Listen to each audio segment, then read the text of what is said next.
आज गणतंत्रता दिवस के अवसर पे एक बार जोरदार भारत माता का जयकारा लगाएंगे। भारत माता की इनकलाब, इनकलाब, वंदे वंदे। सभी दिल्ली वासियों को, देशवासियों को 70वें गणतंत्रता दिवस की बहुत बहुत शुभकामनाएं, दिल से शुभकामनाएं।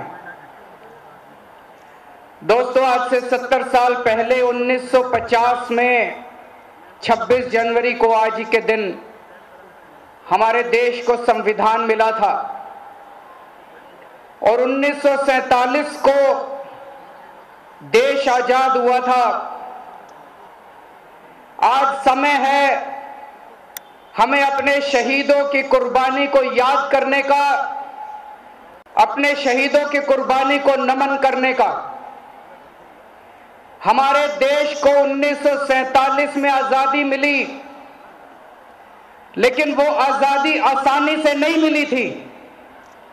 उसके लिए हमारे ढेरों लोगों ने शहादत दी थी, बहुत लोग शहीद हुए थे, अपनी जान की कुर्बानी दी थी। शहीद आजम भगत सिंह ने अपनी जान की कुर्बानी दी। सुखदेव, राजगुरु, अशफाकुल्ला खान, सुभाष चंद्र बोस, चंद्रशेखर आजाद, न जाने कितने लोगों की जान की कुर्बानी के बाद हमारे देश को आजादी मिली थी। बाबा साहब अंबेडकर ने, महात्मा गांधी ने, चाचा नेहरू ने पूरा जीवन संघर्ष किया था। उसके बाद हमारे देश को कुर्बानी मिली थी। मैं कई बार सोचता हूं, इन लोगों ने क्यों कुर्बानी दी थी? भगत सिंह ने क्यों कुर्बानी दी थी? उन शहीदों का क्या सपना था? शहीद आजम भगत सिंह ने कहा था कि हमें ऐसी आजादी नहीं चाहिए कि आज अंग्रेज देश छोड़ के चले जाएं, लेकिन देश की व्यवस्था वैसी की वैसी बनी रहे, देश के अंदर वैसे ही भुखमरी का जीवन जीते रहें, गोरे अंग्रेज चले जाएं और काले अंग्रेज आकर बैठ जाएं। दोस्तों, हमारे शहीदों का क्या सपना था? हमारे शहीदों का सपना था एक दिन देश आजाद होगा तो इस देश के अंदर खुशहाली आएगी, हर बच्चे को अच्छी शिक्षा मिलेगी, हर गरीब आदमी को, मजदूर को पूरी मेहनत की मजदूरी मिलेगी, हर किसान खुशहाल होगा, किसान को पूरी मजदूरी मिलेगी, अपनी फसलों के दाम मिलेंगे। उन्होंने सपना देखा था कि भारतवर्ष एक दिन दुनिया का नंबर 1 देश होगा। दोस्तों, मुझे कहते हुए बेहद दुख है कि आज 70 साल के बाद भी उन शहीदों का सपना पूरा नहीं हुआ। मैं कई बार सोचता हूं, अगर शहीदों को पता होता, हमारे देश की स्वतंत्रता के लिए लड़ने वालों को पता होता कि आजादी के बाद देश का इस तरह से बेड़ा गर्क किया जाएगा, मैं कई बार सोचता हूं कि क्या वो शहीद शहादत देते। आज हमारे देश के अंदर अगर एक गरीब घर के अंदर बच्चा पैदा होता है, क्या उसको अच्छी शिक्षा मिलती है? हमारे देश के अंदर आज गरीब तो छोड़ो, मिडिल क्लास परिवार के अंदर भी अगर कोई बीमार हो जाए तो उसको अपना इलाज कराने के लिए सारी जमा पूंजी खर्च कर देनी पड़ती है। 70 साल के अंदर सारी पार्टियों ने, सारे नेताओं ने मिलकर देश का बेड़ा गर्क कर दिया। दोस्तों, आज 70 साल के बाद क्या हम कह सकते हैं कि हमने अपने शहीदों के सपनों को पूरा किया? नहीं कह सकते। दोस्तों, 3, साढ़े 3, 4 साल पहले दिल्ली के लोगों ने इस देश की राजनीति बदली। दिल्ली के लोगों ने एक नई किस्म की सरकार बनाई। आज दिल्ली के अंदर जो सरकार है वो सरकार नहीं है, वो एक आंदोलन है, वो एक क्रांति है।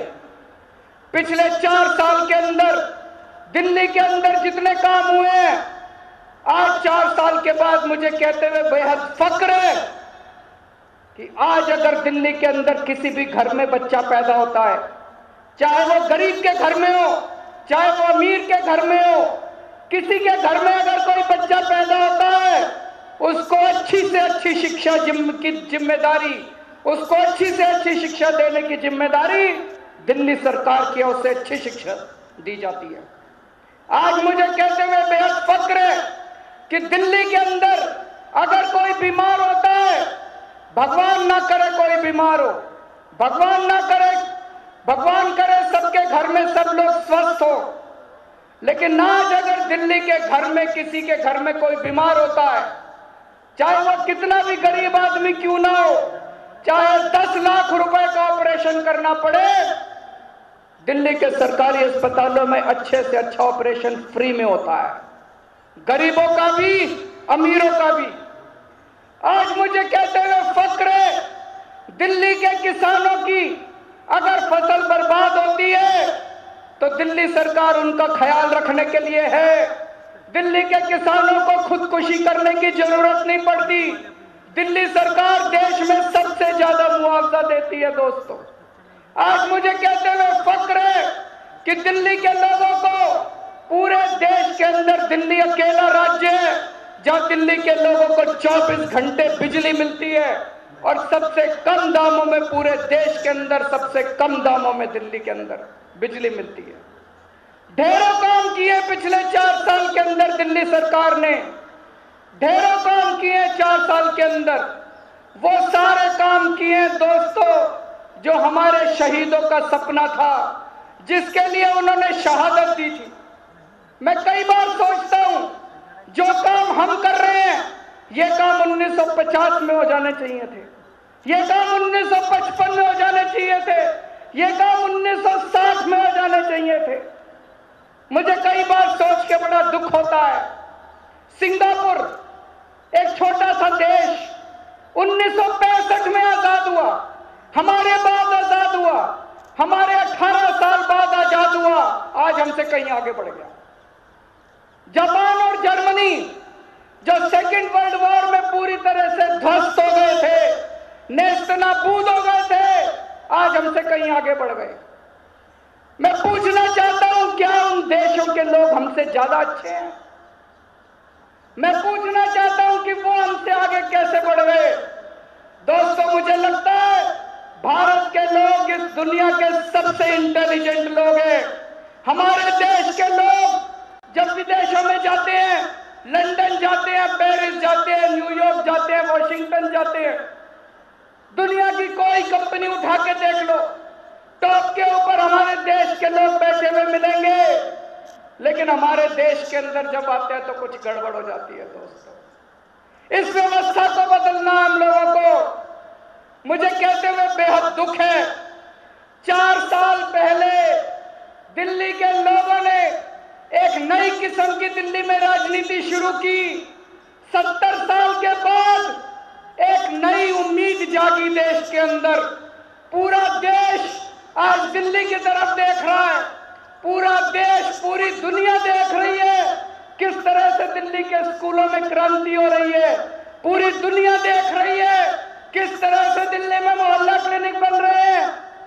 लेकिन मुझे कहते हुए बेहद दुख है कि दिल्ली के अंदर जो एक पौधा पैदा हुआ था उसको कुचलने की पूरी कोशिश की जा रही है। कौन कुचल रहा है? मैं कई बार सोचता हूं, जब हमारे स्वतंत्रता सेनानी अंग्रेजों से लड़ रहे थे, जब हमारे शहीद जो हुए, हमारे स्वतंत्रता के सिपाही अंग्रेजों से लड़ रहे थे, हमारे ही बीच के कुछ लोग थे जो देश के साथ गद्दारी करते थे। हमारे बीच के ही कुछ लोग थे जो अंग्रेजों के पास जाके हमारे स्वतंत्रता सेनानियों की सारी बातें बताते थे, हमारे ही बीच के कुछ लोग थे जो अंग्रेजों से मिलके हमारी स्वतंत्रता की लड़ाई को कमजोर किया करते थे। आज भी हमारे ही बीच के कुछ लोग हैं जो इस देश को कमजोर करना चाहते हैं। दिल्ली के अंदर इतना शानदार काम हो रहा है, दिल्ली के अंदर स्कूल बन रहे हैं, स्कूल बनने से रोका जाता है।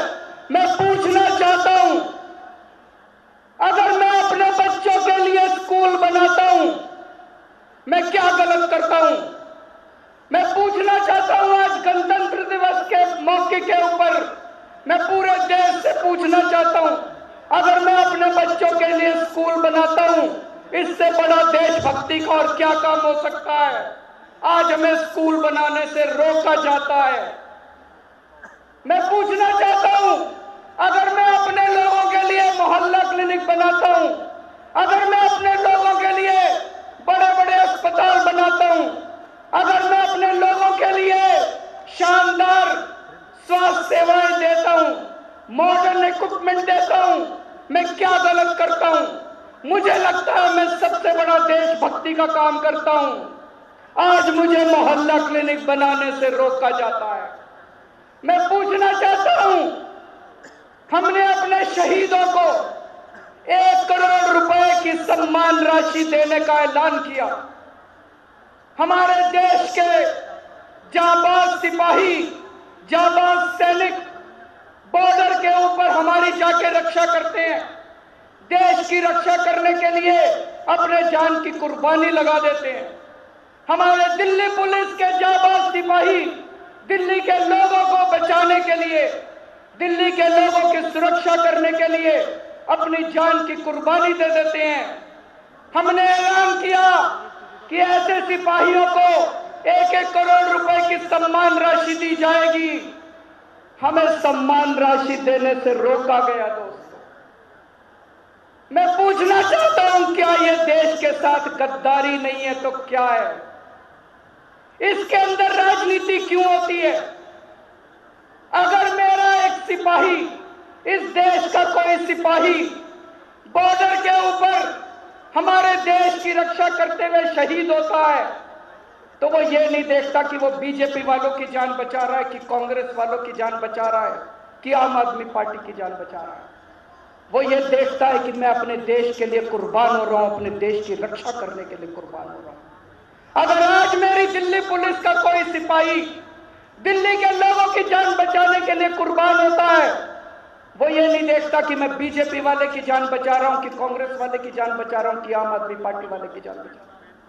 वो दिल्ली के लोगों की, दिल्ली की महिलाओं की रक्षा करते हुए अपनी जान की कुर्बानी देता है। ऐसे लोगों को अगर 1 करोड़ रुपए की सम्मान राशि दी जाए, मुझे लगता है सारे देश के अंदर सारी राज्य सरकारों को, केंद्र सरकार को देनी चाहिए। हमें ऐसा करने से रोका जाता है। ये ठीक काम नहीं है, ये देश के साथ गद्दारी है, ये ठीक काम नहीं है। आज मैं देश के युवाओं से आह्वान करना चाहता हूं, मैं देश के युवाओं को कहना चाहता हूं, भगत सिंह से, अशफाक उल्लाह खान से, सुखदेव से, राजगुरु से, चंद्रशेखर आजाद से प्रेरणा लें और हर बच्चा, हर युवा अपनी जिंदगी में भगत सिंह बनने की कल्पना करे, अपनी जिंदगी में भगत सिंह बनने का प्रण ले। आज देश आपकी कुर्बानी नहीं मांग रहा, आपको केवल ये करना है कि अपने अंदर देश के लिए कूट कूट के देश प्रेम भरना है, भारत से प्रेम करना है, कट्टर देशभक्त बनना है। लेकिन देशभक्त बनना बड़ा पवित्र काम है। देशभक्त बनने का ये मतलब नहीं है कि इस धर्म के व्यक्ति को मारो या उस धर्म के आदमी को मारो। जिस आदमी के अंदर देश प्रेम भरा होता है, उसके अंदर पवित्र भावना होती है। जिस आदमी के अंदर देश प्रेम भरा होता है, उसके लिए सबके लिए प्रेम होता है। अगर आप सच्चे देशभक्त हैं तो सबसे प्रेम करना, सभी धर्म के लोगों से प्रेम करना, सभी जाति के लोगों से प्रेम करना। आज कसम खा लो कि अगर आपको अपनी जिंदगी में कोई आदमी कोई मुसीबत में मिलता है, हमारे देश का कोई देशवासी आपको मुसीबत में मिलता है, अगर कोई इंसान आपको मुसीबत में मिलता है, आप तन मन धन से उसकी सेवा करोगे, आप तन मन धन से उसकी रक्षा करोगे, आप तन मन धन से उसकी सहायता करोगे। अगर कोई महिला कहीं आपको मुसीबत में मिलती है, आप पूरी जान लगा के, अपनी जान की बाजी लगा के उस महिला की रक्षा करोगे। दोस्त, आप दूसरे देशों में चले जाइए, जापान चले जाइए, लंदन चले जाइए और दूसरे देशों में जिस तरह से कूट कूट के देशभक्ति उनके अंदर भरी हुई है, आज हमें भी उसी किस्म की देशभक्ति अपने युवाओं के अंदर भरनी है। दोस्त, मुझे बेहद खुशी है कि हमारे शिक्षा मंत्री मनीष सिसोदिया जी कुछ महीनों के बाद दिल्ली के सारे स्कूलों के अंदर, सरकारी स्कूलों में संविधान के ऊपर क्लासेस शुरू करने जा रहे हैं। बच्चों को एक अच्छा नागरिक बनने की शिक्षा दी जाएगी, बच्चों को संविधान सिखाया जाएगा, बच्चों को उनके मौलिक अधिकार सिखाए जाएंगे, बच्चों को उनके मौलिक कर्तव्य सिखाए जाएंगे, बच्चों को उनकी देश के प्रति जो जिम्मेदारी है वो जिम्मेदारी सिखाई जाएगी। आज हमारे युवाओं के सामने सबसे बड़ा संकट रोजगार का है और उसके लिए और बहुत सारे कारण हैं। हमारी अर्थव्यवस्था कारण है, हमारे कई सारे डिसीजन, सरकारी निर्णय उसके कारण हो सकते हैं, लेकिन एक बहुत बड़ा कारण है हमारी शिक्षा व्यवस्था के अंदर कमी। आज हमारी शिक्षा व्यवस्था ऐसी है, एक बच्चा, एक युवा बीए, बीएससी, बीकॉम की डिग्री लेकर निकलता है और वो नौकरी ढूंढना चालू कर देता है।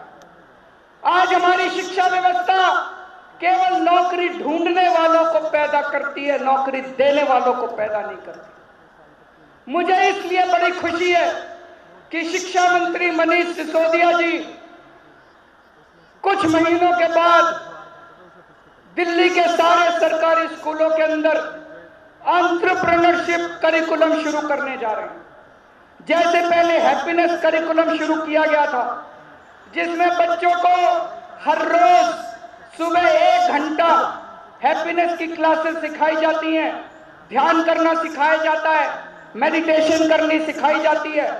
ऐसे ही स्कूलों के अंदर बच्चों को एंटरप्रेन्योरशिप सिखाई जाएगी कि स्कूल से, कॉलेज से निकलने के बाद नौकरी मांगनी नहीं है, नौकरी ढूंढनी नहीं है, नौकरी देने वाला बनना है।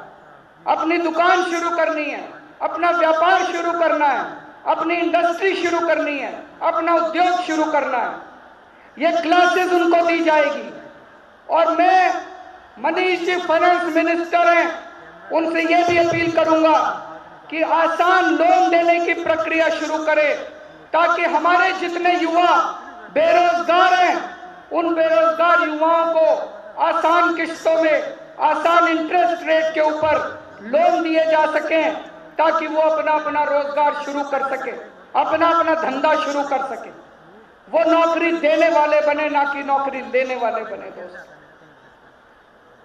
ये आम आदमी की सरकार है, आम आदमी से चलती है और आम आदमी के लिए काम करती है।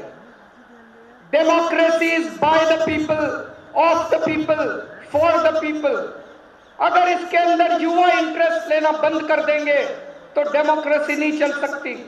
मैं आज युवाओं को आह्वान करना चाहता हूं कि सब लोग जनतंत्र के अंदर और राजनीति के अंदर खूब बढ़ चढ़कर हिस्सा लें। दोस्तों, मेरे जीवन का एक ही सपना है, मैं भारत को दुनिया का नंबर 1 देश देखना चाहता हूं और मुझे पूरा यकीन है कि मैं इस धरती को तब तक नहीं छोड़ के जाने वाला, मैं तब तक नहीं मरने वाला जब तक इस देश को दुनिया का नंबर 1 देश ना देख लूं। दोस्तों, भारत माता की इनकलाब।